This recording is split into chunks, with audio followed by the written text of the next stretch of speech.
Hello दोस्तों, मेरा नाम प्रशांत सागर है और क्रीपी कंटेंट हिंदी में आपका स्वागत है। आज मैं एक्सप्लेन करूंगा 2017 में आई एक बढ़िया हॉरर फिल्म को। तो आप इस वीडियो में बने रहिए क्योंकि ये फिल्म सच्ची घटना पर आधारित है।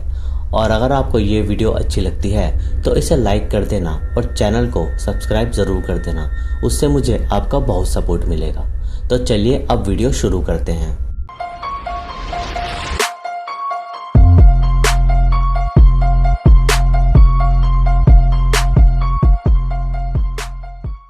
फिल्म की कहानी शुरू होती है मैड्रिड, स्पेन साल 1991 में, जहां हम 15 साल की लड़की वेरोनिका को देखते हैं जो अपने सिबलिंग लूसिया, आयरिन और उसका छोटा भाई एंटोनिटो के साथ रहती है।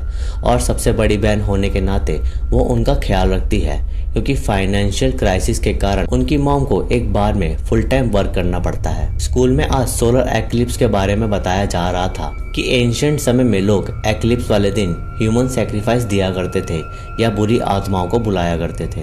वेरोनिका अपने डैड के मरने से बेहद दुखी थी और उसकी फ्रेंड डायना अपने बॉयफ्रेंड के मरने से दुखी थी, इसलिए उनके दिमाग में एक प्लान था। उस दिन सोलर एक्लिप्स भी होने वाला था, इसलिए टीचर सभी बच्चों को स्कूल की टेरेस पर ले आते हैं और इधर वेरोनिका और उसकी फ्रेंड्स स्कूल के बेसमेंट में चली जाती है, जहां वो वीजी बोर्ड से वेरोनिका अपने डैड की आत्मा को बुलाएगी और डायना अपने बॉयफ्रेंड की, ताकि वो उनसे बात कर सके।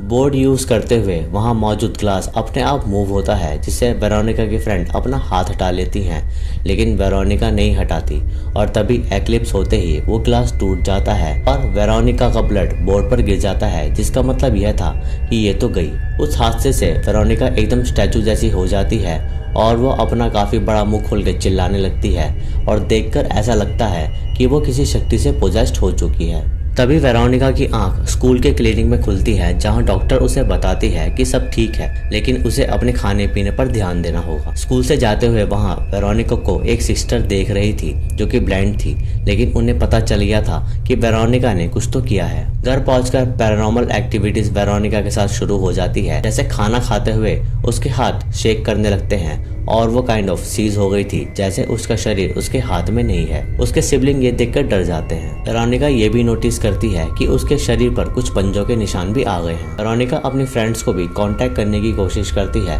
कि उनके साथ भी कुछ ऐसा हो रहा है, लेकिन उनसे वेरोनिका को कोई जवाब नहीं मिलता। शाम को वेरोनिका एंटोनिटो को नहला रही होती है कि उसे कुछ आवाज आती है और वो देखने जाती है।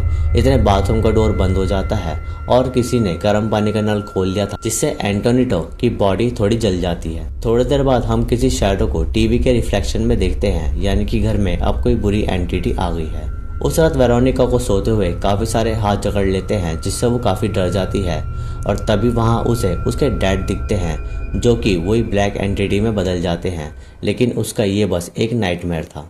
स्कूल में बाथरूम के बहाने से वेरोनिका उसी बेसमेंट में जाती है जहां उसे वही सिस्टर मिलती है। सिस्टर वेरोनिका को बताती है कि उसने कुछ ऐसा कर दिया है जिससे एक डीमन इस दुनिया में आ गया है और वो वेरोनिका पर हावी रहेगा और उसके सिबलिंग्स पर भी। वो सिस्टर देख नहीं पाती थी, लेकिन वो उस शैतान को वेरोनिका में भांप सकती थी।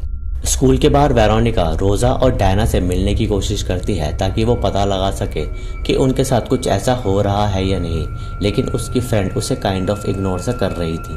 वेरोनिका अपने पास रखी ऑकल्ट बुक से उस डीमन के बारे में पता लगाने की कोशिश करती है जहां उसे ये इमेज दिखती है। इसका मतलब ये है कि वो ब्लैक एंटिटी कहीं भी छुप सकती है और वहां से अटैक कर सकती है। उसी बुक में उस एंटिटी से बचने का सिंबल मिलता है, जिसे ड्रॉ करके वो अपने सिबलिंग्स के रूम में लगा देती है ताकि वो ब्लैक एंटिटी उन्हें परेशान ना करे। तभी उनकी पड़ोसन वहां आती है और वह कंप्लेंट करती है कि उनके घर से बहुत ज्यादा शोर आ रहा है, जबकि वहां कोई भी बच्चे किसी भी तरह का शोर नहीं कर रहे थे। वो लेडी उसे कहती है कि उसके घर से उसके घर में एक ब्लैक स्टेन आ गया है, जिसका रीजन वो मॉइस्चर बताती है। रात को वेरोनिका उस एंटिटी को देखती है जिसकी शैडो बच्चों के रूम में जाती है और वहां जाते ही वो एंटिटी उस सिंबल को जला देती है, जिसे वेरोनिका ने उसके भाई बहन की सेफ्टी के लिए लगाया था। तभी वो एंटिटी लूसिया पर अटैक करने की कोशिश करती है, जिससे लूसिया डर जाती है, लेकिन वेरोनिका उसे संभालती है। लेकिन लूसिया को लगता है कि वो उसकी जान लेने की कोशिश कर रही थी। उस रात वो सब डिसाइड करते हैं कि वो सब साथ हॉल में सोएंगे। वेरोनिका लूसिया को ट्रस्ट दिलाती है कि वो उसे कुछ नहीं होने देगी क्योंकि घर में एक स्पिरिट आ गई है जो उन्हें हार्म कर सकती है। अभी वहाँ उसे फिर से वो ब्लैक एंटिटी दिखती है जो कि डोर पर खड़ी थी, लेकिन वो उनकी मॉम थी जो कि लेट वर्क करके घर में आई थी। वेरोनिका को क्रॉस पकड़े ऐसा देख उसकी मॉम को बड़ा अजीब लगता है। लूसिया वैसा ही मॉम को बताती है जैसे वेरोनिका ने लूसिया को बताया था कि घर में एक स्पिरिट है, लेकिन उनकी मॉम वेरोनिका को समझाती है कि वो हॉरर मूवीज और कहानियां देखना बंद करे क्योंकि उसकी मॉम को ये सब बातें बेतुकी लग रही थी। अगली सुबह वेरोनिका देखती है कि उसकी बहनें उस पर कूद के उसे उठा रही हैं, लेकिन तभी वो दोनों वेरोनिका को बाइट करने लगती है और उसका फ्लैश खाने लगती हैं और एंटोनिटो उसका गला दबा रहा था, लेकिन ये भी उसका एक नाइटमेयर था।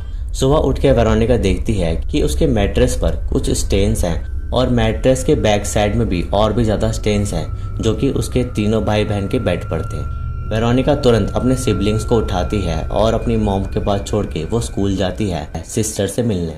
वेरोनिका उनसे पूछती है कि अब इस एंटिटी को कैसे भगा सकते हैं, जिस पर सिस्टर उसे कहती है कि वो उसे वैसे ही भगा सकती है जैसे उसे बुलाया था, यानी कि उन्हें फिर से वीजी बोर्ड के पास वही रिचुअल करना होगा जो उन्होंने पहले किया, क्योंकि ये एक गलती थी जो वेरोनिका को अपनी सुधारनी पड़ेगी। इस बात पर वो नया वीजी बोर्ड खरीदती है और अपनी फ्रेंड से मिलने की कोशिश करती है, लेकिन वो दोनों अपने बॉयफ्रेंड के साथ पार्टी में बिजी थी, जिसे जबरदस्ती करने पर वेरोनिका को वहां से भगा दिया जाता है। अब वेरोनिका को अकेले ही उस एंटिटी को भगाना होगा, जिसमें वो अपने सिबलिंग्स की हेल्प लेती है ताकि वो रिचुअल करके उस ब्लैक एंटिटी को वहां से भगा सके। तीनों बच्चे छोटे थे तो वो क्या ही समझेंगे, इसलिए वो भी हेल्प करते हैं और रिचुअल करते हुए घर में पैरानॉर्मल एक्टिविटीज होना शुरू हो जाती हैं। रिचुअल्स करते हुए घर की लाइट चली जाती है और कैंडल भी बुझ जाती है, जिससे सभी बच्चे डरने लगते हैं। तभी वहां पर एक डोर खुल जाता है और ग्लास लुढ़क कर एक रूम में जाता है जहां एक मैट्रेस था और वहां वेरोनिका पर वही ब्लैक एंटिटी अटैक करती है और वह वेरोनिका का हाथ पकड़ लेती है। इससे डर कर तुरंत वेरोनिका पुलिस को कॉल कर देती है। घर में लाइट्स भी चली गई थी और वो एंटिटी एंटोनिटो को उठाकर अपने पास बाथरूम में ले जाती है। वो खिड़की तोड़कर बाथरूम में जाती है जहां एंटोनिटो सेफ था और इधर उनकी मॉम काफी पुलिस कार को उसके घर की तरफ जाते हुए देखती है और उसे इंट्यूशन होती है कि उसके बच्चे खतरे में हैं और उनकी मॉम वहां से घर की तरफ भागती है। वेरोनिका जैसे तैसे तीनों बच्चों को घर के बाहर छोड़ती है और उसने एंटोनिटो को गोदी में उठाया हुआ था, लेकिन मिरर रिफ्लेक्शन में एंटोनिटो उसकी गोदी में नहीं था और वो बस छल था। वेरोनिका एंटोनिटो को बचाने वापस घर में जाती है और बाहर उनकी मॉम लूसिया और आयरिन से मिल जाती है।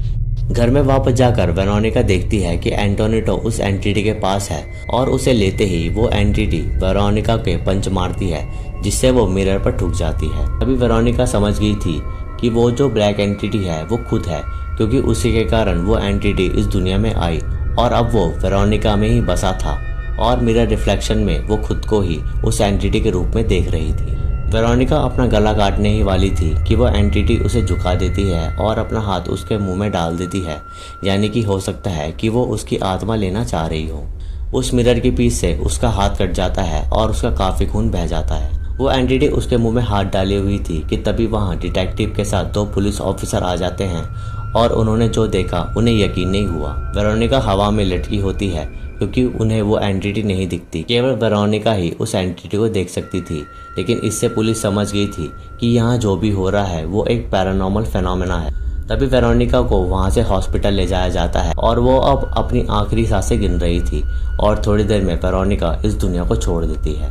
ये फिल्म की कहानी एक सच्ची घटना से इंस्पायर्ड है और उस लड़की का नाम एस्टेफानिया था जिसके साथ ये हादसा हुआ और उसके साथ ऐसी ही पैरानॉर्मल घटनाएं होती रही, जिससे उसका वेट लॉस हो गया और एट द एंड उसने दम तोड़ दिया। पुलिस ने भी अपने आंखों से ये सब होता देखा था, इसलिए ये रिपोर्ट दुनिया की पहली रिपोर्ट बन गई थी जिसमें क्राइम करने वाला एक घोस्ट था, क्योंकि ऐसा होते हुए डिपार्टमेंट के एक मेन आदमी ने देखा था।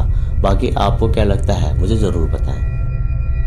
आई होप कि आपको ये वीडियो अच्छी लगी होगी। वीडियो अच्छी लगी तो इसे लाइक करें, शेयर करें और कमेंट में अपना सुझाव दें। सब्सक्राइब करके बेल आइकन को ज़रूर दबाएं फर्दर वीडियोस की नोटिफिकेशन के लिए।